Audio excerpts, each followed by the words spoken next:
Well, good morning, everybody. This is from the Ground Up RC. My name is Aaron. Go ahead and smash that like and subscribe button if you've never been here before. Today we're going to go ahead and get that Revo put back together. As soon as we're done with that, we're going to get back on that pits. We're going to work on some trainers. We're going to do some flying. We're going to do some driving. So stay tuned. Let's go have some fun.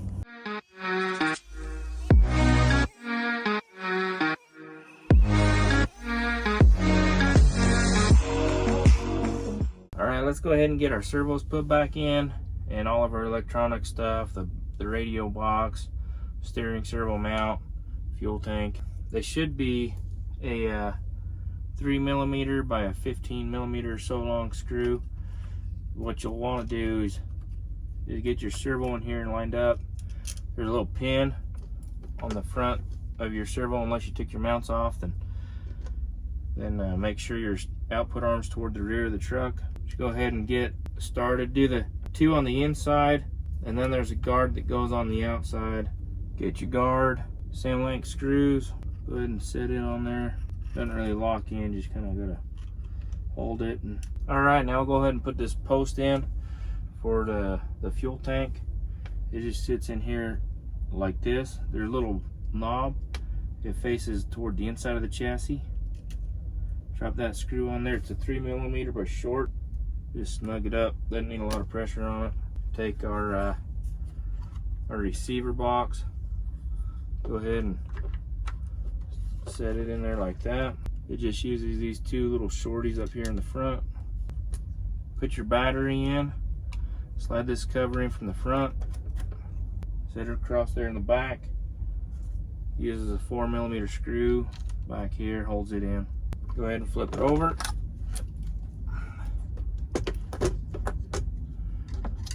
Our fuel tank fits back in there. It just slides over that front post on the receiver box. Body clip slides in there. Another body clip here in the back. There you go. Receiver box is installed. Fuel tank's installed. Steering servos are installed. I'll go ahead and work on that throttle servo. All right, now we'll do your throttle servo mount. It fits in there, kind of like this. Little thing points here off the end. That goes towards your front. It'd be two 4mm by short screws. There you go, that's installed. Go ahead and flip it over. Take our throttle servo. Feed the cord down through there. Feed it back up through here. Go ahead and drop that there. Take your wires in, feed them into the box. Just get them out of the way for the moment. Clip that back in. Couple 3mm by shorty screws in here. All right, we'll go ahead and do our motor mount. It's a good idea that when we're doing this, to put some Loctite on these screws here. And this piece goes in here in the front. This piece goes in here in the back. I screwed up. I've got to take this motor mount or the bulkhead off, and this sets in there, and then that bulkhead will slide back in, and then I can get that in there. So we'll go ahead and fix that. All right, so we got this loose. This motor mount piece, this is your front section, has these tabs on it. This slides up over your mount, over your bulkhead like that, and then fits inside your chassis just like that. Now we got those back in, you can kind of see where that's at. We'll take the back section of this, slide it in. This tab goes on top of the chassis along with the tabs for the screws. It slides toward the back, and we'll take two 4mm by 10mm screws. And they'll screw into the bulkhead. Don't want to tighten these up immediately. We want to get this middle section of the motor mount slipped in there, but we do want this in and semi-secured so it just didn't fall out on us. We got those roughly in there. They're still loose. You can still move that around. You're going to want it to be that way. This will slide in from the top side, go in like that.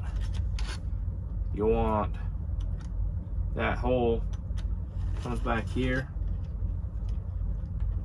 and lines up with two holes there. And then this long bolt or screw goes in from the back and threads in to that front part. And that is a 2.5 millimeter as well. And I believe when you buy a new motor mount, it comes with all new screws. All right, you get that bottom screw in. There's a second screw goes in up here on top, goes in from the back, threads into the front. Once you get those in, they're not tight. You can see that still moves up and down. That's how you set your gear mesh with your transmission.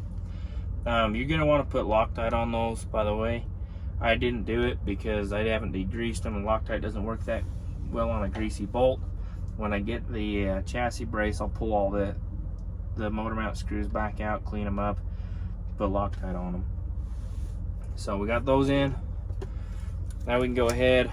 We could put these screws in. I think for all intents and purposes, I might leave them out until I get that chassis brace, because I got a brand new package of them. Rather than pull those out, I'll just hang on to that till I get the chassis brace, and then I'll put those together. So we'll go ahead and we'll tighten these ones up. You go ahead and flip that over.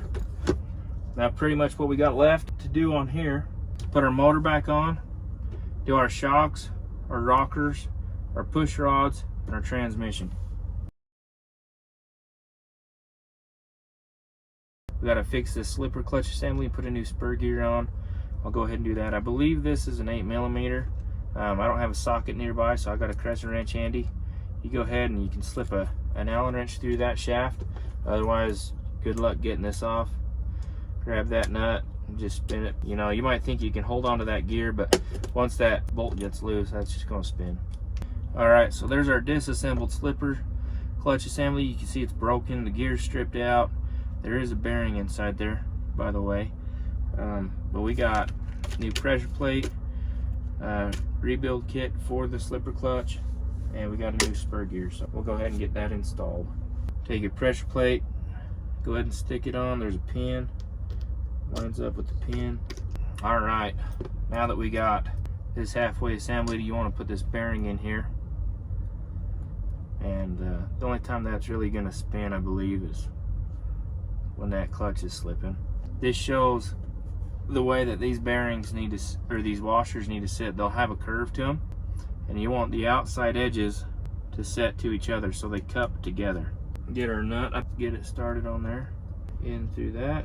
Go ahead and tighten that up until it hits those washers. And you see how you can get that to spin a little bit. The idea behind the slipper clutch is when you land, if you're under throttle, it cushions that so you don't break the gears, strip out this gear or the gears inside. All right, now that we got that done, we can go ahead and set it back in our chassis. It pretty much just drops straight in, fits in there nice and snugly. It doesn't even really move around too much, considering it doesn't have any screws in there.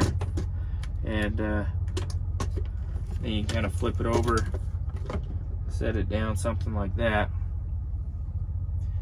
Now, before you go put your lower skid plate on and installing it, we'll have to take these screws out of our drive shafts. Go ahead and slip it down like that over that shaft, that screw pin back in. Same with our front one. Take this out, slide this up, and these pins on the front, they key into a slot on this brake disc here. Luckily, it's just perfectly lined up. We'll go ahead and put this back in. Now we can go ahead, you kind of grab it underneath there, hold it up tight. You set your skid plate there, grab your 4 screws. They're look like it's 4 millimeter by longer than 10 millimeter. Put those in. All right, now that we got that transmission in, you can kind of see it's pretty solid up in here. We'll go ahead and hook up our brake. All right, let's go ahead and install our engine. Go ahead and drop it in, slide it in from the back, set it down like that. These, they're 3 millimeter by 10 millimeter stainless. Put some Loctite on so they will back out. That most of the way in there. All right, we got these 4 screws installed. We can go ahead and set our mesh. There might be some other ways some people say to do it, but essentially just take a piece of paper, just cut off a strip, kind of feed it in that like there. loosen this screw up. You want to hold it tight-ish up against that paper. You still want your crankshaft and that transmission input shaft to be parallel. Go ahead and tighten that bottom one, kind of straightens up the motor, and then go ahead and tighten up this top one. That'll kind of lock in its position, and then go ahead, pull that out, and in theory you'll have a perfect lash. That's how you go ahead and set your lash. All right, we got our motor installed, screws are Loctited, lash is set between the bell housing and the spur gear. We'll go ahead and install our throttle linkage. There's a slot right there that'll slide over a ball link that's sticking off the bottom of your carburetor. This spring will hook on the bottom of the Z-band as a return in case something happens that kills your throttle, and then this will just slide in there like that, and it'll get installed right here on your motor mount using a 3mm by 10mm screw, and you're going to want to put some Loctite on that because it will back out. We'll go ahead, install the air filter back on it. I still need to clean that out and re-oil it, but we'll put it back on just. All right, you put your air filter back on. This one's filthy. I typically just try and finagle it on over this carburetor, just like that. There you go. And then we'll get a screw, we'll stick in there. All we got left is our rocker assemblies and shocks. And so we'll go ahead and get the rocker assemblies put on. The rear have this little slope thing going on, that way you don't get them mixed up with the front. The shorter distance holes, those ones go to the shocks. These ones go to the push rod going down to the A-arms. That way you get it oriented correctly. You go ahead and slide it on there. And they use these little 4mm by super short screws. I don't worry about Loctiting these. In theory you would, because they are metal. They could vibrate out very easily, but I've never actually had an issue with them. And if you do Loctite them and you go to take them out, it pulls that shaft out and makes a little more work for you. Now on your front rocker arms, it'll tell you right here, this side down, but that just reassures, you know, the whole short shock, long A-arm. All right, now I'll go ahead and get our push rods installed. I'm going to go ahead and put the upgraded aluminum ones on. Their part number is 5318X, and they just slip down in here. They use a 3mm by about 15 or so. This one just slides up in here. There's 3 different holes you can choose from depending on what ride height you want. I typically go on the inside hole. It seems to give me the ride height that I look for. We got our shocks rebuilt. I already installed the rear ones. There's the motor and stuff's in the way, so it would have been kind of hard to see. We'll go ahead and install our front ones. I put these screws in to help hold the bulkhead, so you have to pull those back out and then they'll slide in there. I usually do these ones first, and then I'll put these screws in here, and that'll pretty much complete our truck, other than new radio, and I got to get new fuel line and a filter for it.